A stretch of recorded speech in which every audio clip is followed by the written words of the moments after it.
সাতক্ষীরা জেলার সবচেয়ে বৃহত্তর আঙ্গুর বাগান কিন্তু এটা, আর এখানে কিন্তু চাষ হচ্ছে রাশিয়ান আঙ্গুরের চাষ, যেটা কিন্তু ইতিপূর্বে সাতক্ষীরায় কখনো হয়নি। তো আজকের এই বাগানটি দেখাবো যে কতটা সুন্দর একটা বাগান, এবং এখানে ফলগুলো কিন্তু পর্যাপ্ত মিষ্টি। আমি একটা খেয়ে দেখাই আপনাদেরকে। এই দেখেন একেবারে পরিপক্ক ফল, বিসমিল্লাহ, অসাধারণ স্বাদ। এখানে প্রায় 2 বিঘারও অধিক জমির উপরে চাষ হচ্ছে কিন্তু এই রাশিয়ান আঙ্গুর, যেটা কিন্তু থোকায় থোকায় দেখতে পাচ্ছেন যে কত সুন্দরভাবে ঝুলতেছে।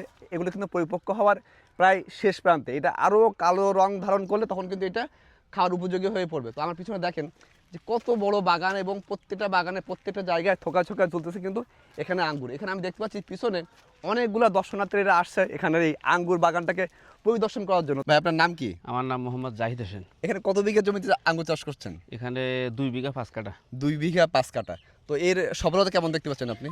এখন আপাতত নতুন গাছ, আর এমনিতেও গত বছর ব্যাপক বর্ষার চাপ ছিল, সেই হিসাবে যা গাছ হয়েছে এবং গাছ হিসাবে যা ফল হয়েছে, এতে আলহামদুলিল্লাহ, এতে আল্লাহর কাছে শুকরিয়া আদায় করি যে যথেষ্ট পরিমাণ ফল হয়েছে, বেচা কেনা হয়েছে, আর এখনও তো গাছে আছে দেখছেন। আচ্ছা, বাংলাদেশ কৃষি বিভাগ যদি এটাকে নিয়ে আপনাকে আরও বেশি ইনভেস্ট করায় কিংবা আরও যদি সাহায্য সহযোগিতা করে, সেক্ষেত্রে কি এটা কি আরও বৃহত্তর আকারে করা সম্ভব?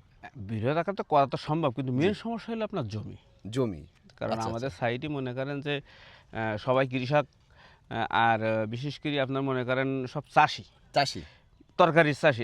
তরকারির চাষির জমি যেগুলো নেওয়ার দরকার, মনে করেন আমি নিজেই 20 বিঘি জমি দখল করে বসে আচ্ছা আছি। আচ্ছা আচ্ছা হ্যাঁ। আচ্ছা, আমার তো ধরতে পারি যে এটা বাংলাদেশের ভিতরে সর্ববৃহত্তর একটা আঙ্গুর বাগান নাকি? না, ওটা বলা যাবে না। এটা ভাই। বলা যাবে ওই না। এলাকায় কিরকম করেছে আচ্ছা, কি আচ্ছা। বলবো আমি, তবে আমাদের এলাকার ভিতরে মনে করেন যে এটা ওটা সবচেয়ে বৃহত্তর। আচ্ছা, এটা এই সিজনটা কতদিন থেকে কতদিনের ভিতরে সীমাবদ্ধ থাকে?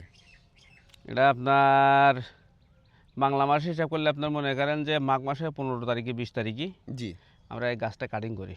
আচ্ছা আচ্ছা এরপর থেকে মনে করেন জ্যৈষ্ঠ মাসের ভিতরে ফল বেচা কেনা শেষ হয়ে আচ্ছা। যায়। আপনি তো এই আঙ্গুর চাষ করার আগে কখনো তো কল্পনাও করেন যে আপনি দ্রুত সময়ের ভিতরে এতটাই ভাইরাল হয়ে যাবেন। না না, এই আঙুর ভাইরাল তো না, আমি যাতে জি, জি। আঙুর বেচতে পারবো জি, জি। বা আঙুরে তো হবে, হ্যাঁ, এটা এরকম আমার চিন্তা ধরনের ছিল কোনো না। আশা আমার মনের ভিতরে আচ্ছা, ছিল না। যে এখন কি আপনার না কাছে জানি কেমন হয়তো। লাগতেছে এই বিষয়টা, এখন কেমন তো লাগতেছে? আলহামদুলিল্লাহ খুব ভালো লাগতেছে যে বিভিন্ন জায়গার লোকজন এসেছে। আচ্ছা, সবচেয়ে আচ্ছা, বড় আচ্ছা। কথা হলো দেশের মাটিতে এই যে আঙুরের ছড়া তো আচ্ছা, দেখতেই এটা কোন পাচ্ছেন। দেশের আঙ্গুর এটা? এটা রাশিয়ান বাইকুনুর। রাশিয়ান আঙ্গুর এটা। এটা তো আগে কখনো তো সাতক্ষীরাতে চাষ হয়নি নাকি? সাতক্ষীরাতে হয়তো করলু মনে করেন বাড়িতেও করিয়েছে 2-1 জন, কিন্তু এটা বাণিজ্যিকভাবে আমার জানা মতে মনে হয় করিনি। আচ্ছা, বাণিজ্যিকভাবে এই প্রথম। প্রথম মানে বেশি পরিহারে, আর আচ্ছা, অল্প আচ্ছা। অর্ধেক যদি কেউ করিয়েছে তো সেটা ভাইকে অসংখ্য ধন্যবাদ। তো ভাই যদি সরকারের পৃষ্ঠপোষকতা পায়, তাহলে আমার মনে হয় যে এই আঙ্গুর বাগানটা আরও বৃহত্তর আকারে অনেক বড় কিছু করা সম্ভব। কারণ বাংলাদেশে কিন্তু বিপুল পরিমাণ আঙ্গুর ইম্পোর্ট হয়। তো এরকম ধরনের যদি আরও কিছু খামারি তৈরি হয় সাতক্ষীরা জেলায়, তাহলে আমার মনে হয় যে বাইরে থেকে আঙ্গুর অতটা ইম্পোর্ট করা লাগবে না, এবং খুব কম মূল্যে আমরা কিন্তু সাতক্ষীরায় বসে এই বাইরের দেশে আঙ্গুরগুলো খেতে পারবো। তো ধন্যবাদ সবাইকে। এবার ইন্ট্রোটা আমি